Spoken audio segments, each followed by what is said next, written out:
There's even infighting amongst that crowd. Like, a lot of guys don't even take Rollo seriously. They don't take Pearly things seriously. Rollo doesn't take Pearly things seriously, right? Y'all dragged Hafeez, man. You know, he a simp, he this, he that. And then when you actually get to the nuts and bolts of it, like, we believe in the nuclear family, yeah, we're not really gonna push people towards the nuclear family. This is when you're giving halfway incomplete truths, you then start tainting men's perception of women. Ruslan. Pearly things, Hafeez, it was a great conversation. If Hafeez is there to debate, he's very sharp. I think the first time around he was flustered because he thought it was just gonna be like a homie conversation, and it turned into like her challenging him, and I don't think he knew how to react and got flustered. But this time around, and yes, the lead attorney, I don't know if you saw me in a chat, I asked the lead attorney to do something together. I've asked NPR to do something together. Rollo don't want to do part 2. You saw me ask Rollo multiple times. Adam Sauce has asked Rollo multiple times. All these guys, they don't want to have the conversations about these sorts of things. And that's the hard part. Like, when you're halfway right, I understand why you would be defensive with someone that really is trying to go there all the way. Because if we flesh out these things to the logical conclusion, as you saw displayed today, you arrive at a much closer place to where I'm at and Hafeez is at than where Rollo and Pearly things is at. I would love to. I like the lead attorney. I think he's a great streamer. I think he's very smart. I think he's a great storyteller. I'll be completely honest with you. I'm not even sure how much we disagree on. I just think there's simple things that they'll do that are just such... They're just such incomplete truths. And this is how you know Pearly things, who's, again, a great content creator. She doesn't know what she's talking about. Pearly things. 90% of the time, the custody goes to the mother. Like, you know she just regurgitated that. You know how you know? Because if you peel away at that layer of that one specific fact, custody in a divorce goes to the mother. Okay, what you don't know is the rest of the numbers around that. The rest of the numbers around that say this. 90% of the time, the custody goes to the mother because most of the time, men don't fight for custody. You're speaking an incomplete truth, but you don't know because you don't know what you don't know. So 90% of the time, the custody goes to the mother because men aren't fighting for custody like that. But you know what happens when men fight for custody? And this is empirically proven. You know what happens? The men that do fight for custody, guess what? Usually end up getting joint custody. Who would have thunk it? But you don't know what you don't know. And so Pearly things is on there and she's just spitting out stuff. And again, she's an amazing interviewer. She's an amazing content creator. Her whole format, her whole show, I've reached out. I would love to go on a show. I'd love to talk to her. But when you get into the empirical nuts and bolts, you quickly discover that a lot of the talking points from the Red Pill community, they're halfway incomplete truths. And so what that does is when you're giving halfway incomplete truths, you then start tainting men's perception of women. And that is how you create hostility for women. Because you think a hypergamy is every woman's going to get you. She's going to get you with the hypergamy. You don't talk about the men's hypergamy. You think that monogamy is not natural because animals don't do it. Animals also lick their own balls and eat their own feces. Like, they're just goofy, half truths. That's literally what they are. And they're presented with such certainty as if these are facts. And then to call it a proxology is by far the most insulting thing. If Rollo, if Pearly things, if whoever just said, this is my philosophy about relationships, right? I'd be like, okay, cool. You start calling it a proxology and we don't do prescriptions and I don't give advice. But you're not understanding that you're breeding a contentment with many men. And we know when Hafeez brilliantly pulled up the statistics that 70+% of men 15 and older are gonna have a kid. What's the optimal environment for the kid? To be in the same household as the father? We know that. What's the optimal union for that? A marriage? How do we get more men into healthy marriages and not angry and hostile towards women? It's not with the red pill praxology shenanigans. It just isn't. Now, is there some good stuff there? Yeah.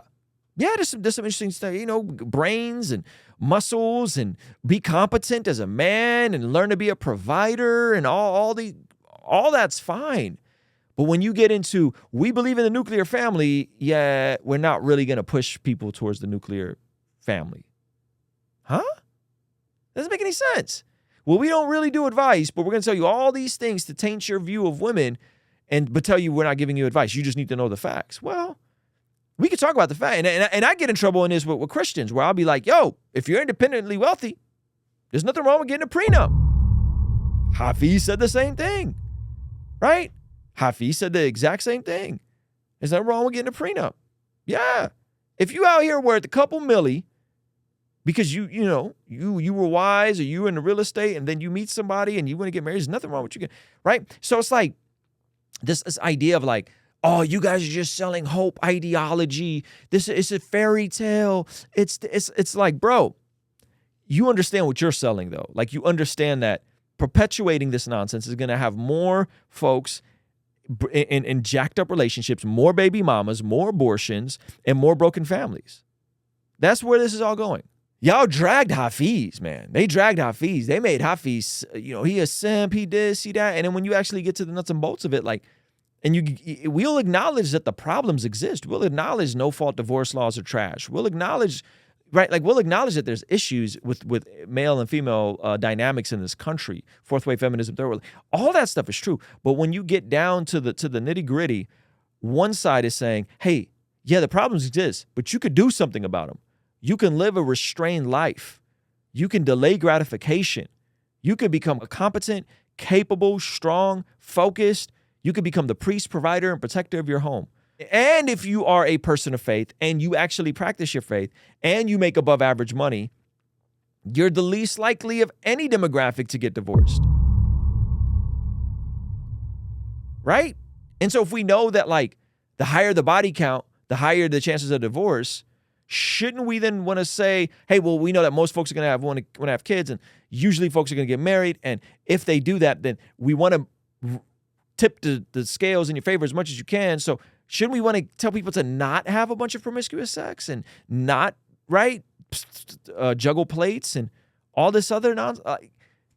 It's just ridiculous. And I find Rollo the most egregious because he actually claims to be a believer of Jesus and in the literal bodily resurrection of Jesus, which I just go, well, I don't know how that works, but I guess, And so anyway, it's whatever. Rollo doesn't want to have a part two. I don't want to ascribe motives or reasons to that I don't know of, but he doesn't. There's the accusations of the of the two watches. You had two Apple Watches. And it's like, no, bud, I have the same old Apple Watch and the same Whoop. Okay, I wasn't getting secret information fed to me from Zach Sparazzo, who was screen grabbing the recording so we can get a version of the pod out. That is not what was happening. And you're supposed to be the Godfather. Like, is this your king? Like, your king is the guy who couldn't defeat little old Ruslan even with two Apple Watches? Clearly didn't have on two Apple. I'll debate Rollo with no Apple Watches and no iPad. Like, I offered to fly this man out. I offered to put this man in a hotel. I offered to go back to Valuetainment. I offered to have a moderator. He don't want to smoke. Maybe the lead attorney will be different. And the lead attorney seems a bit more thoughtful. Because there's even infighting amongst that crowd. Like, a lot of guys don't even take Rollo seriously. They don't take Pearly things seriously. Rollo doesn't take Pearly things seriously, right? Some folks use the grifter word. I don't ascribe intent to people, so I don't know. But I think the lead attorney is a great creator. I would love to talk to him and hash it out and figure out what we disagree on. Yeah, no, Rollo really said that, two Apple Watches. That was really a thing. And a headband. And an earpiece. And some AirPods. Getting information fed to me in the middle of the debate. Like, gosh, man, that's the only thing that was... I don't think anyone has said anything more flattering to me besides when my wife called me a couple years ago and asked me if I was on TRT, if I was taking testosterone. Like Rollo is up there with my wife calling me and asking me, because I was in shape, and asking me when she was with all her girlfriends, hey, are you taking testosterone? Few things that were that flattering to me. Shout out to Hafeez. I was texting with him before. I was praying for him. I thought he did amazing. He was poised. He didn't ramble, too long.